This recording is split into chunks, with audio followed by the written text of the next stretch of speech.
the big thing that we're trying to do is develop the awareness for this distress that's coming into our system. So what does it look like in our behaviors? What does it feel like in our emotions and our feelings? What does it sound like in our thoughts? So that we can start to activate the skills of distress tolerance. Does that make sense? It does. If I could just go back to something you said, because I want to be clear on the conditioning aspect when we're talking about that window of opportunity and the lack of emotional validation, let's say, is there also maybe a biological aspect in who may be more sensitive to this type of stuff versus who may not be?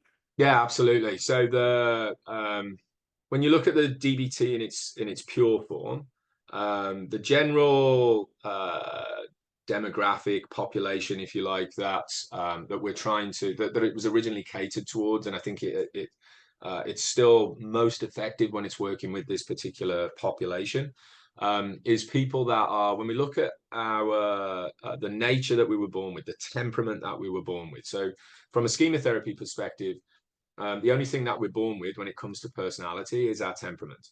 Okay, so are you somebody that's passive versus aggressive? Are you introverted versus extroverted? Are you irritable versus cheerful? And the big one that we look at when we come to DBT, are you emotionally sensitive versus non-reactive?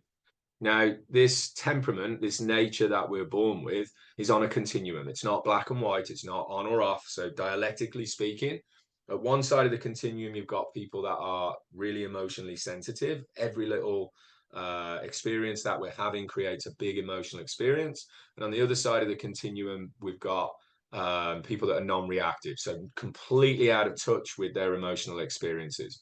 We fall, depending on the situation that we're in, somewhere on this continuum. And where we spend a lot of time, the people who are the skills of DBT integrated with schema therapy are most effective with people who spend more time on this side of the continuum towards the emotional sensitivity aspect of things. And this is a biological factor. I am born with a temperament that is emotionally sensitive.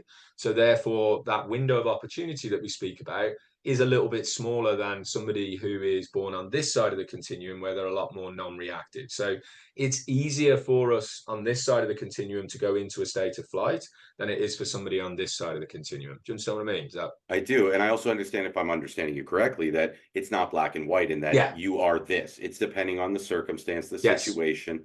Yeah. And this might also lend to the fact that if I am, and I do identify as a highly sensitive person, and I grew up in an environment in which I wasn't emotionally validated, it's a perfect storm for ineffective maladaptive behaviors. Absolutely. So, okay, so let me ask you this then, Stephen. If I'm a person who's found myself distracting a lot, okay, and it's been effective to keep me safe, but it's not effective for living the life I want to live because I'm experiencing inability to focus at times. Yeah.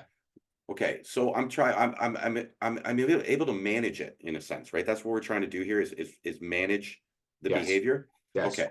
What would you say is the first step I'd want to take if I've recognized this is something I'm doing and a part of me doesn't want to do it anymore? What do I do right now? The clip you just watched was taken from the upcoming podcast, A Conversation for Liberation. If you like the content of this clip, please subscribe to the channel, smash that like button and turn on the notifications so you can stay up to date with when each full episode gets released. As always, if you want to know more about what we do at the Liberation Place, come join the live online meetings that I facilitate each week for free on Zoom. I'll leave a link to the page containing more information about these groups in the description below. Thanks for watching. Hope to see you again soon. Take care, be safe and be well.